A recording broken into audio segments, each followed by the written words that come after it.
व्यास जी बोले, हे राजन, भगवान विष्णु के विभिन्न अवतार ग्रहण करने तथा इसी प्रकार सभी देवताओं के भी अंशा अवतार ग्रहण करने की बहुत से कारण हैं। अब वसुदेव, देवकी तथा रोहिणी के अवतारों का कारण यथार्थ रूप से सुनिए। एक बार महर्षि कश्यप यज्ञ कार्य के लिए वरुण देव की गो ले आए।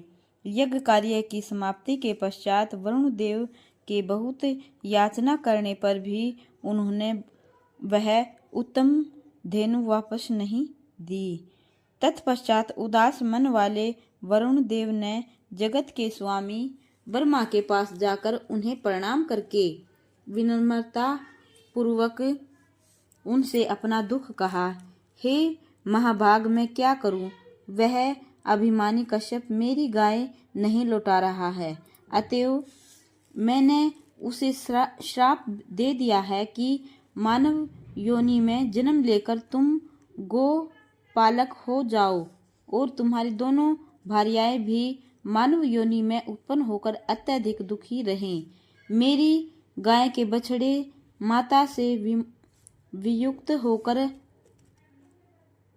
अति दुखित हैं और रो रहे हैं, अतएव पृथ्वीलोक में जन्म लेने पर यह अदिति भी मर्त्यवत्सा होगी। इसे कारागार में रहना पड़ेगा, उससे भी उसे महान कष्ट भोगना होगा। व्यास जी बोले, जल जंतुओं के स्वामी वरुण का यह वचन सुनकर प्रजापति ब्रह्मा ने मुनि कश्यप को वहां बुलाकर उनसे कहा, हे महाभाग, आपने लोकपाल वरुण की गायों का हरण क्यों किया और फिर आपने उन्हें लौटाया भी नहीं? आप ऐसा अन्याय क्यों कर रहे हैं?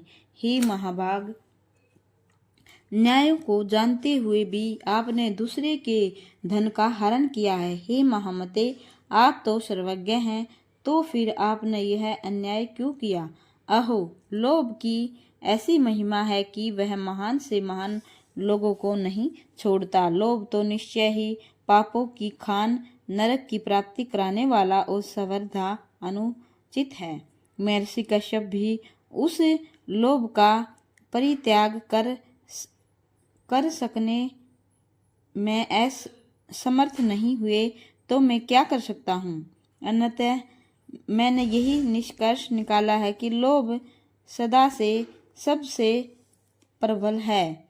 शांत स्वभाव वाले प्रतिग्रह से तथा इंद्रिय जयित वानप्रस्थ आश्रम स्वीकार किए हुए वे मुनि लोग धन्य हैं जिन्होंने लोभ पर विजय प्राप्त कर ली है। संसार में लोभ से बढ़कर अपवित्र अन्य कोई चीज नहीं है, यह सबसे बलवान शत्रु है। महर्षि कश्यप भी इस नीच लोभ से स्नेह करने के कारण दुराचार में लिप्त हो गए।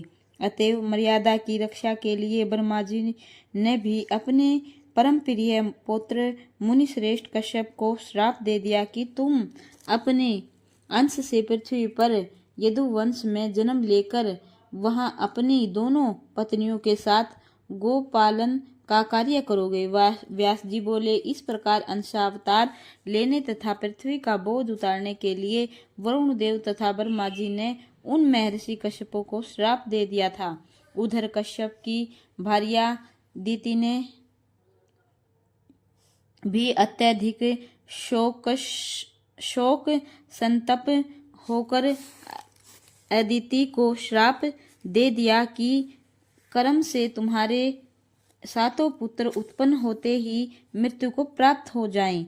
जन्मेजय बोले, हे मुने, दिति के द्वारा उसकी अपनी बहन तथा इंद्र की माता अदिति क्यों शापित की गई? हे मुनिवर, आप दिति के शोक तथा उसके द्वारा परदत्त शाप का कारण मुझे बताइए। सूत जी बोले, परीक्षित पुत्र राजा जन्मेजय के पूछने पर सत्यवती पुत्र व्यास जी पूर्ण सावधान होकर राजा को शाप का कारण बतलाने लगे।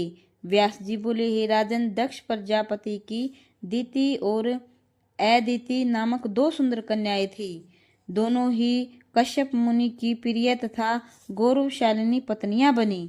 जब अदिति के अत्यंत तेजस्वी पुत्र इंद्र हुए, तब वैसे ही ओजस्वी पुत्र के लिए दीति के भी इनमें मन में इच्छा जागृत हुई। उसमें सुंदरी दीति ने कश्यप जी से प्रार्थना की कि हे मानद, इंद्र के ही समान बलशाली वीर धर्मात्मा तथा परम शक्ति संपन्न पुत्र मुझे भी देने की कृपा करे। तब मुनि कश्यप ने उनसे कहा, प्रिय धैर्य धारण करो, मेरे द्वारा बताए गए व्रत को पूर्ण करने के अनंतर इंद्र के समान पुत्र तुम्हें अवश्य प्राप्त होगा। कश्यप मुनि की बात स्वीकार करके दीति उस उत्तम व्रत के पालन में तत्पर हो गई। उनके ओज से सुंदर गर्भ धारण करती हुई वह सुंदरी दीति प्रयो व्रत में स्थिर रहकर भूमि पर सोती थी और पवित्रता का सदा ध्यान रखती थी। इस प्रकार क्रमश जब वह महान तेजस्वी गर्भ पूर्ण हो गया, तब शुभ ज्योति युक्त तथा दीप्तमान अंगों वाली दीति को देखकर अदिति दुखित हुई। उसने अपने मन से सोचा, यदि दीति के गर्भ से इंद्र तुल्य महाबली पुत्र उत्पन्न होगा तो निश्चय ही मेरा पुत्र निस्तेज हो जाएगा। इस प्रकार चिंता करती हुई मानिनी अदिति ने अपने पुत्र इंद्र से कहा, प्रिय पुत्र, इस समय दीति के गर्भ में तुम्हारा अत्यंत पराक्रमशाली शत्रु विद्यमान है। हे शोभन, तुम सम्यक विचार करके उस शत्रु के नाश का प्रयत्न करो, जिससे दीति का गर्भस्थ शिशु नष्ट हो जाए। मुझसे सपत्नी भाव रखने वाली उस सुंदरी दीति को देखकर सुख का नाश कर देने वाली चिंता मेरे मन को सताने लगती है। जब शत्रु बढ़ जाता है तब राज रोग की भांति वह नष्ट नहीं हो पाता। इसलिए बुद्धिमान मनुष्य का कर्तव्य है कि वह ऐसे शत्रुओं को अंकुरित होते ही नष्ट कर डाले। हे देवेंद्र, दीति वह गर्भ को मेरे हृदय में लोहे की कील के समान चुभ रहा है।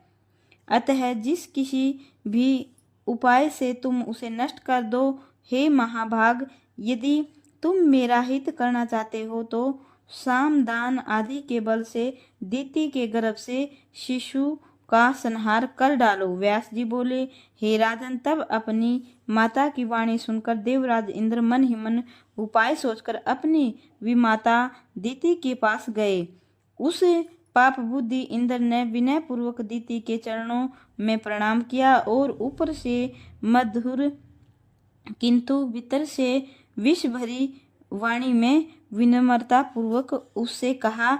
इंद्र बोले, हे माता, आप व्रतपरायण हैं और अत्यंत दुर्लभ तथा कृशकाय हो गई हैं। अतः मैं आपकी सेवा करने के लिए आया हूँ। मुझे बताइए मैं क्या करूँ। हे पतिव्रते, मैं आपके चरण दबाऊंगा, क्योंकि बड़ों की सेवा मनुष्य अक्षय गति प्राप्त कर लेता है। बोलिए जय माता की।